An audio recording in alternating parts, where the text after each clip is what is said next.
Deuses e arianos. Índia. Esta é uma terra de mistérios. É um lugar onde as artes espirituais florescem e as materiais decrescem. É um país onde quase toda a vida é mantida sagrada, ainda que milhões passem fome. Para muitas pessoas, a nação e a religião hindu parecem quase inseparáveis, julgando que por terem surgido juntas, elas possam um dia morrer. A religião hindu é aderida por quase 85% dos quase 800 milhões da população da Índia, ainda que a maioria reconheça que a religião que praticam hoje não tenha sido criada lá. O sistema de castas, a maioria dos deuses hindus, os rituais dos Brahmas e a linguagem sânscrito foram todas trazidas e impostas ao povo da Índia por invasores estrangeiros há muitos séculos atrás. Em algum lugar entre 1500 a.C., ao tempo de Tutmoses no Egito, e 1200 a.C., ao tempo de Moisés, o subcontinente hindu foi invadido a noroeste por tribos de pessoas conhecidas como arianos. Estes se tornaram a nova classe governante da Índia e rebaixaram os nativos hindus ao status de serventes. Precisamente quem eram os arianos e de onde exatamente eles vieram é um enigma debatido ainda hoje. Os historiadores têm geralmente utilizado a palavra ariano para denotar estas pessoas que falam linguagens indo-europeias, o que inclui o inglês, alemão, latim, grego, russo, persa e sânscrito. Ariano também tem um significado racial mais estreito. Ele muito frequentemente tem sido usado para designar a raça de pele branca não semítica da humanidade. Há muitas teorias sobre de onde surgiram os arianos. Uma hipótese comum é que os arianos se originaram nas estepes da Rússia. De lá, eles podem ter migrado para a Europa e para a Mesopotâmia. Outros acreditam que os arianos surgiram na Europa e migraram na direção leste. Alguns teóricos, ocasionalmente por razões racistas, afirmam que os arianos foram os fundadores das antigas civilizações mesopotâmias e, portanto, os primeiros povos civilizados do mundo. Esta teoria foi promovida durante o brutal regime nazista da Alemanha. Para impulsionar sua ideia de supremacia ariana, os nazistas até mesmo afirmaram que os arianos foram originalmente criados por super-humanos, deuses de um mundo diferente do nosso. Uma crença similar foi expressa mais cedo na história. Quando o conquistador espanhol Pizarro invadiu a América do Sul em 1532, os nativos sul-americanos se referiam aos invasores hispânicos como viracochas, que significa os mestres brancos. As histórias nativas na América do Sul falam de uma raça mestra de enormes homens brancos que tinham vindo dos céus séculos antes.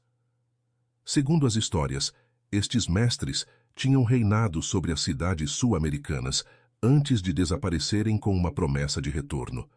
Os nativos sul-americanos pensaram que os espanhóis eram os viracochas que voltavam e então, inicialmente, permitiram que estes tomassem o ouro americano e os tesouros, sem resistência. Independente de qual seja a verdadeira origem da raça ariana, muitas religiões e crenças místicas têm sido expressadas pelo mundo sobre a suposta superioridade da raça ariana sobre as demais. Tais crenças algumas vezes são rotuladas arianismo. Arianismo é uma elevação das raças de pele branca sobre as outras raças, baseada na noção de que os arianos sejam escolhidos ou criados por Deus ou deuses tutelares, o que os tornaria, portanto, espiritual, social e geneticamente superiores a todas as outras raças. Considerando o funesto propósito para o qual a humanidade reportadamente foi criada, o arianismo simplesmente significaria, na melhor das hipóteses, uma raça de escravos superiores. Esta é uma pequena glória. Outras raças, todavia, tais como os japoneses, também possuem lendas similares sobre suas origens em deuses extraterrestres. O arianismo, entretanto, deve ser diferenciado do simples orgulho da herança racial.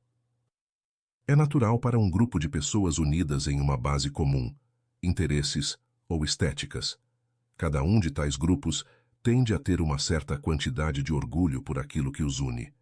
Isto será verdadeiro para os colecionadores de selos ou para pessoas participando de um grupo de consciência negra.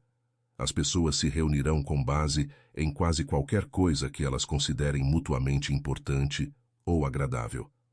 Nada há de ruim nas pessoas sentirem orgulho de sua herança racial. A nocividade vem quando este orgulho se torna preconceito contra aqueles que não partilham dos mesmos traços. Afinal, a cor da pele é superficial. Quando reconhecemos os indivíduos como seres espirituais, os corpos que eles animam se tornam tão importantes quanto os carros que eles dirigem. A despeito disso, as distinções raciais têm sido um dos instrumentos mais bem-sucedidos usados na Terra para manter os humanos desunidos. O tipo de arianismo descrito acima tem contribuído grandemente para esta polarização e tem feito muito para promover incessantes conflitos raciais que têm praguejado a humanidade por toda a sua história. Nem todas as organizações da fraternidade tiveram uma tradição ariana. Em muitas tradições, ser ariano era considerado vital para a recuperação espiritual. Esta crença avançou para o materialismo ao distorcer a necessidade da sobrevivência espiritual em uma outra obsessão relativa ao corpo, desta vez relacionada à cor da pele. O fato é que a cor da pele parece não ter sustentação em relação a seja qual for as qualidades espirituais inerentes a alguém, ou sobre a habilidade de alcançar a salvação espiritual. Os arianos invadiram a Índia exatamente antes que o monoteísmo fosse criado pela fraternidade, mas no mesmo tempo em que a fraternidade já tinha começado a enviar missionários de um complexo sistema religioso feudal conhecido como hinduísmo. O hinduísmo provou ser ainda um outro ramo da rede da fraternidade. Algumas organizações da fraternidade no Oriente Médio e no Egito mantinham estreitos laços com os líderes arianos da Índia e frequentemente enviavam estudantes para serem educados por eles. Por causa da invasão ariana, a Índia se tornou um importante centro mundial da atividade da rede da fraternidade, e assim permanece até hoje. Os líderes arianos da Índia exigiam obediência, semelhante aos deuses tutelares da idade espacial encontrados na Mesopotâmia e no Egito. Muitos deuses de aparência humana venerados pelos arianos eram chamados de Asura. Os hinos e devoções aos Asura são encontrados em uma grande coleção de escritos hindus conhecidos como Vedas. Muitas descrições védicas dos Asura são intrigantes. Por exemplo, o hino Avata, o deus do vento, descreve uma carruagem na qual o deus viaja. Esta carruagem tem uma notável similaridade com as descrições do Velho Testamento de Jeová. As primeiras 4 linhas do hino declaram: agora a grandiosidade da carruagem de Vata. Ela vai quebrando isto, e como o trovão é o seu barulho. Para o céu que ela toca, faz lúrida a luz, um brilho fogoso vermelho, e rodamuinha poeira sobre a terra. O resto do hino descreve o vento de um modo muito literal e reconhecível.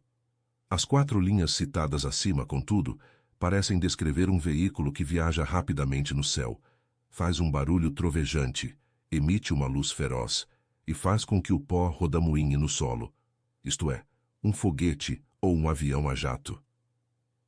Outras traduções notáveis dos Vedas têm sido publicadas pela Sociedade Internacional para a Consciência de Krishna, uma seita mundial devotada à deidade hindu, Krishna. As traduções apresentam os antigos deuses hindus e seus serventes e reis humanos viajando em espaçonaves, se engajando em guerra interplanetária e disparando armas que emitem poderosos raios de luz. Por exemplo, no Srimad Bhagavatam, 6º canto, parte 3, lemos: há um tempo, quando o rei Citraketu estava viajando no espaço externo em um avião brilhantemente fulgente, dado a ele pelo Senhor Vishnu, o principal deus hindu, ele viu o Senhor Shiva, um outro deus hindu. O Srimad Bhagavatam nos fala de uma raça de demônios que tinha invadido 3 sistemas planetários. Se opondo aos demônios estava o deus hindu Shiva, que possuía uma arma poderosa que ele disparava nas aeronaves dos inimigos. As flechas libertadas pelo Senhor Shiva Pareciam com raios de fogo emanando do globo solar e cobriam 3 aviões residenciais que não mais puderam ser vistos. Se acurada, esta e outras descrições dos Vedas nos dão deuses de aparência humana de séculos atrás que voavam em espaçonaves zumbidoras, engajados em voos de caça e que possuíam armas de raios fatais. Como na Mesopotâmia e no Egito, muitos deuses hindus eram óbvias fabricações, e os deuses aparentemente reais tinham uma enorme mitologia enovelada ao redor deles. Por trás das claras ficções, contudo, encontramos pistas importantes a respeito do caráter dos governantes tutelares da humanidade. Os escritos hindus indicam que pessoas de diversas raças e personalidades compunham a sociedade humana. Por exemplo, alguns deuses eram retratados como tendo a pele azul. Uns apresentavam uma atitude mais gentil e mais benevolente quanto aos seres humanos do que outros. Ao tempo da invasão ariana, contudo, os opressivos claramente eram os dominantes. Isto era evidente no sistema social imposto sobre a Índia pelos arianos. Este sistema foi inconfundivelmente destinado a criar as amarras espirituais humanas. Como em todos os lugares, estas amarras foram parcialmente cumpridas ao dar às verdades espirituais uma falsa distorção. O resultado na Índia foi uma instituição feudal conhecida como sistema de castas. O sistema ariano de casta dita que cada pessoa nasce na classe social e ocupacional, casta do pai. Um indivíduo nunca pode deixar a casta, a despeito do talento ou personalidade. Cada estrato tem seu próprio comércio, costumes e rituais. Membros da classe mais baixa, que são conhecidos como fora das castas ou intocáveis, geralmente realizam o trabalho serviçal e vivem na mais abjeta pobreza. Os intocáveis são evitados pelas classes superiores. As classes mais altas são os governantes e os sacerdotes brahmas. Durante a invasão ariana, e por um longo tempo a partir daí, as castas mais altas eram compostas naturalmente pelos próprios arianos. O sistema de castas ainda é praticado na Índia hoje, embora não seja mais tão rígido quanto já foi, e a condição difícil dos intocáveis tenha sido de certa forma facilitada. No norte e em algumas partes do oeste da Índia, os hindus de pele mais clara que descendem dos originais invasores arianos continuam a dominar as classes superiores. A força e as pressões econômicas eram os instrumentos iniciais usados pelos invasores arianos para preservar o sistema de casta. Por volta do século VI a.C., as crenças religiosas distorcidas emergiram como um terceiro instrumento importante. A religião hindu contém a verdade de que um ser espiritual não perece com o corpo. O hinduísmo ensina que depois da morte do corpo, um ser espiritual geralmente busca e anima um outro corpo recém-nascido. Este processo é frequentemente chamado de reencarnação e resulta no fenômeno das chamadas vidas passadas. Muitas pessoas são capazes de se recordar de vidas passadas, às vezes com detalhes notáveis. A evidência acumulada da pesquisa moderna do fenômeno das vidas passadas indica que fatores altamente aleatórios geralmente determinam qual novo corpo um ser espiritual pode tomar. Tais fatores podem incluir a localização da pessoa no momento da morte e a proximidade de novos corpos, gravidezes. Se uma pessoa escolhe um corpo masculino ou feminino, depende de quão feliz ele ou ela foi na vida passada. Por causa destas variáveis, a tomada de um novo corpo por um ser espiritual é uma atividade altamente aleatória e imprevisível, na qual o claro acaso frequentemente desempenha um papel.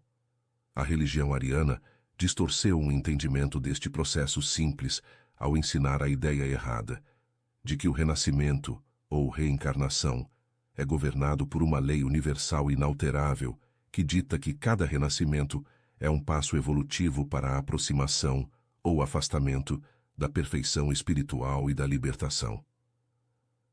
Cada casta hindu é dita ser um passo nesta escada cósmica. Se a pessoa se comportou de acordo com as leis e deveres de sua casta anterior, lhes era dito que elas avançariam para a próxima casta superior, no próximo renascimento. Se eles falharam em seus deveres, nasceriam em um estrato inferior. A perfeição e a liberdade espiritual eram alcançadas apenas quando uma pessoa era nascida no que era uma indicação daquele desenvolvimento espiritual, e apenas isso justificava o tratamento que ela recebesse. O propósito de tais ensinamentos é claro. O sistema de castas era destinado a criar uma ordem social rígida e feudal, similar àquela criada no Egito sob os faraós, mas realizada em um maior extremo, na Índia. As crenças hindus na reencarnação acompanhavam duas outras metas dos tutores. O hinduísmo ressaltou que a obediência era o principal ingrediente para trazer o avanço para uma nova casta. Ao mesmo tempo, as crenças arianas desencorajavam as pessoas a fazerem tentativas pragmáticas de recuperação espiritual. O mito da evolução pelo sistema de castas escondeu a realidade de que a recuperação espiritual, mais provavelmente, vem do mesmo modo que quase todo melhoramento pessoal, pelo esforço consciente e não pelas maquinações de um fictício líder cósmico. O simbolismo tinha limitado um outro papel importante no hinduísmo. Um dos emblemas místicos mais importantes do hinduísmo é o da suástica, o símbolo da cruz quebrada, que a maioria das pessoas associa ao nazismo. A suástica é um emblema muito antigo. Ele tem aparecido muitas vezes na história, geralmente em conexão com o misticismo da fraternidade e nas sociedades que veneram os deuses tutelares. Conquanto sua origem exata seja desconhecida, a suástica apareceu já na antiga Mesopotâmia. Alguns historiadores acreditam que ela possa ter surgido na Índia antes da invasão ariana. Isto é bem possível porque várias cidades pré-arianas da Índia estavam engajadas no comércio com outras partes do mundo, incluindo a Mesopotâmia. Independentemente de qual possa ter sido sua origem, depois que os arianos invadiram a Índia, a suástica se tornou um símbolo permanente do hinduísmo e do arianismo. Quanto ao significado da suástica, descobrimos que era um símbolo de boa sorte ou fortuna. É irônico, contudo, que cada sociedade que utilizou este símbolo tenha sofrido muito mais que um infortúnio calamitoso. Um estudo intrigante foi publicado em 1901 nos trabalhos arqueológicos e etnológicos do Museu Peabody.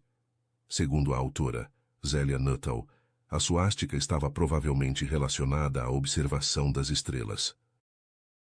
A senhora Nuttall ressalta que a suástica tinha aparecido em civilizações com uma avançada ciência astronômica e tinha sido associada à feitura de calendário em algumas antigas civilizações americanas. Na página 18 de seu artigo, a autora afirma: as posições combinadas da meia-noite da Ursa Maior ou Menor, as duas constelações visíveis da Terra, geralmente conhecidas como Grande Ursa ou Pequena Ursa, respectivamente, nas 4 divisões do ano, mantêm suásticas simétricas, as formas idênticas com os diferentes tipos de suásticas ou símbolos da cruz, que têm chegado até nós da antiguidade remota. Por causa da frequente associação da suástica com os deuses tutelares, isto pode significar que o símbolo represente a civilização, lar dos mestres tutores da Terra, localizada em algum lugar dentro da Ursa Maior ou Menor. O hinduísmo é uma religião curiosa de muitos modos. Ele tende a absorver e incorporar quase todas as novas ideias religiosas impostas sobre si, mas sem desfazer das velhas ideias. Por esta razão, o hinduísmo de hoje é realmente uma mistura de várias religiões maiores que ocorreram na Índia no passado, tal como a religião ariana, que ainda predomina, o budismo e o islamismo, que chegam mais tarde. Há evidências de uma tradição de sabedoria que existiu na Índia muito antes da invasão ariana, e que esta tradição também constitui uma porção dos Vedas. Os violentos deuses dos arianos, as estranhas práticas místicas e o feudalismo opressivo não continuaram sem desafios. Na história bíblica de Adão e Eva, notamos a tentativa do inicial Homo sapiens de obter o conhecimento que ele necessitava para escapar de sua escravidão. No século 7 a.C., uma outra tentativa foi feita. Um movimento popular não violento emergiu na Índia para desafiar o sistema ariano. Este movimento foi um dos poucos esforços maiores dos seres humanos de substituírem as religiões tutelares por métodos práticos destinados a trazerem a liberdade espiritual. Os líderes do novo movimento queriam substituir o misticismo adornado e a fé cega por uma abordagem realista da recuperação espiritual enraizada em princípios testados, muito similar à abordagem usada pela fraternidade original e não corrompida.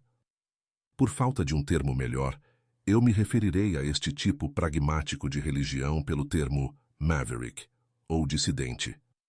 O termo maverick vem do Velho Oeste da América. Ele denotava qualquer animal que pastasse, tal como uma vaca ou um cavalo, e que não tivesse a marca de um proprietário.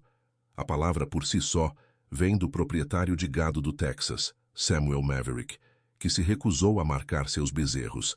Estes animais sem marcas eram apelidados de Mavericks, e qualquer um que fosse encontrado solto era considerado de propriedade de ninguém. Disto veio a definição a que hoje estamos familiarizados. Um Maverick é uma pessoa ou organização que não é de propriedade ou marcada por alguém, mas que atua de maneira independente, geralmente em uma quebra da convenção estabelecida. As religiões Maverick são aquelas que têm quebrado o dogma tutelar e têm tentado uma abordagem prática e científica da salvação espiritual. Embora no passado nenhuma religião Maverick trouxesse uma recuperação espiritual em grande escala, elas, não obstante, mantiveram viva a esperança enquanto talvez ressaltassem alguns poucos passos para se chegar lá.